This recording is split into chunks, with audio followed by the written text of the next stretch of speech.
غزنی ولایت چې د خپلو تاریخي او کلتوري بډایه میراثونو د شتون په اساس ځانګړی ارزښت لري او له یونسکو سره هم د اسلامي تمدن د ښارونو په لومړ کې لومړی ځای لري. د ګڼو تاریخي او کلتوري میراثونو ترڅنګ یوې د دغه ولایت زاړه ښار بالاحصار دی چې تاریخي مخینه یې سلګونه کالو ته رسیږي. د تاریخي میراثونو په توګه د یاد بالاحصار ارزښت په نړیواله کچه پیژندل شوی او هر کال ګڼ شمېر کورني او بهرني سیلانیان ورته راځي. خو یاد ښار او بالاحصار په زاړه حال نه دی پاتې او ګڼې برخې یې کنډواله شوي. قدامت تاریخیش قبلا هم که اشاره رسوندم به 3500 سال میرسد. محرخ شهیر کشور ما احمدعلی کوزاد نظریه ایونتوسنگ و البشاری را تایید کرده و قدامت تاریخی از را به 3500 سال میرساند. اما طوری که بعدا شما در تصاویر میبینید البشاری جغرافیانگار عرب زمانی که در اوایل اسلام از غزنی بازدید میکند از مسجد جامی که در جنوب به طرف جنوب بالایسار در داخل قلعه غزنین موقعیت دارد از این مسجد نام میبرد. بناهن بالایسار وقت شهر قدیم غزنی یا شهر کنه به شکل یومیانه بگم یا تاریخش قدامت تاریخش با هم گیری خورده و به یک جا به یک سال یعنی اگه 3000 سال 500 سال قدامت تاریخی غزنی میشه از بالایسار غزنی هم میشه.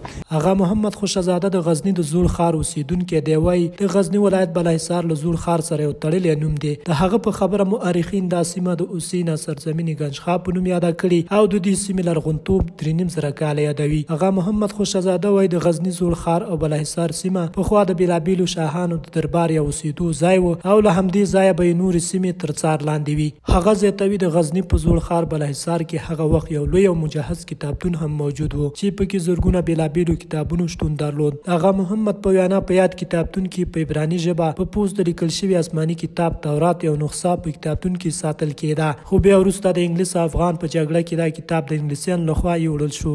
زمان در طول تاریخ به هزار سال پیش یعنی قبل از دوره غزنوی‌ها، دوره صفاری‌ها، قبل از ظهور اسلام، دوره اصل کوشان باختر که در اینجا بود، اینمی بالایسار محل دربار شاهان، محل دربار حاکمان آن وقت بود. اینمی بالایسار و اینمی در تصاویر که میبینین چهار طرفش خانه های ریاشی که هستن. در اینجا مردم بومی غزنی بود و باش میکردن. این قلعه غزنین دارای 3 دروازه بود: درب کنک، درب بازار و درب کابل یعنی دروازه کابل یا دروازه میری. بناهن در جنگ اول افغان و انگلیس این در این بالایسار نه تنها که محل نشینای حاکمای آن وقت بود، یک کتابخانه خیلی مجهز در اینجا بود. کتاب تورات به زبان عبرانی در پوست نوشته شده بود که در این کتابخانه حفظ میشد. زمانی که غزنی در جنگ اول افغان انگلیس ها اینجا تسلط پیدا کرد، اولین کاری که اونا کردن کتابخانه را و خصوصا امو کتاب تورات که به زبان عبرانی بود به قلم نوشته شده بود او را به سرقت بردن، مورد دستبرد قرار بردن. از قدیم دست یهود و نصارا در کشور ما بود است، از قدیم الزمان. و در اینجا در طول تاریخ اگر شما کتاب حوادث غزنی در مسیر حوادث را مطالعه کنید میبینید که این بالایسار چه روزای خوب و خراب را ترک کرده است. گاهی مورد تهاجم قرار گرفته است، گاهی مورد شاهان بوده و حاکمان بوده. در اینجا مورد روزای خوبی را سپری کرده است. اگر به تاریخ نظر اندازی شه این بالایسار از نقطه بسیار سوق الجشی خوب در طول تاریخ چی بوده برخوردار بوده. آقا محمد د بالاحصار د ارزښت په اړه وایي دا سیمه له ځانګړي ارزښت څخه برخمنه وه ځکه دا یو دفاعي سیمه پیژندل کېده او پردیو بریدګرو په اسانۍ نشو کولی غزني زوړ ښار ته لاسرسی ولري. هغه زیاتوي چې په مختلفو دورو او جګړو کې اوس دا سیمه په یو کنډواله بدله شوې او د ساتنې لپاره هیڅ کومه هڅه نه ده شوې. همیشه همون طوری که مورخان میگه که غزنی دروازه کابل است. واقعا چرا غزنی از نگاه امنیت سوق الجشی و یک شهر تجارتی خوبی بودن این قلمداد میکنن به خاطر از که هم به بر هند خوب نزدیک است، هم به طرف کابل، هم به طرف قندار و هرات، این طرف به طرف شمال. این چه دارد؟ راههای خوب دارد و یک مرکز خوب تجارتی در طول تاریخ غزنه یا غزنین بوده است.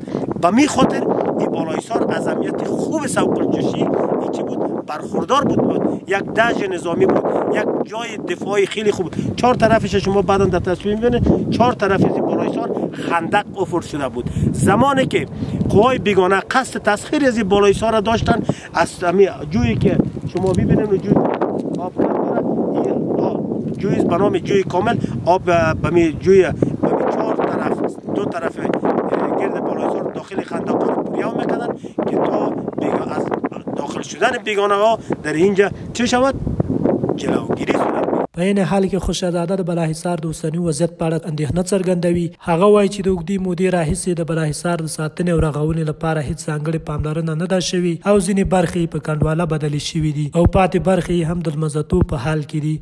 بار دیگر پیشنهاد ما من حیث یک شهروند غزنی از امارت اسلامی بخصوص وزارت دفاع، وزارت اطلاعات فرهنگ است که دوباره این دشت نظامی را در قسمت بازسازی از یک توجه بیشتر کنند، به خاطر که هر سیاحین خارجی ما که میآیند حتمی و ضروری به بالایسار اینا آرزو دارن که ما باید بالایسار را ببینیم، اما اینجا را که میبینن به یک بالایسار ما که قدامت تاریخی 3500 سال دارد، با روزای خوب و شیرین و تلخ را که در طول تاریخ سپری کرده است، امروز به یک خرابه مبدل شده است. د غزني زاړه ښار اوسیدونکي وایي که یاد ښار او دغه بالاحصار ته ځانګړې پاملرنه وشي، د یوه پلوه به دا تاریخي میراث د لمنځه له ګواښ وژغورل شي او له بلې خوا به ورته د سیلانیانو د ورتګ په شمېر کې د پام وړ زیاتوالی راولي.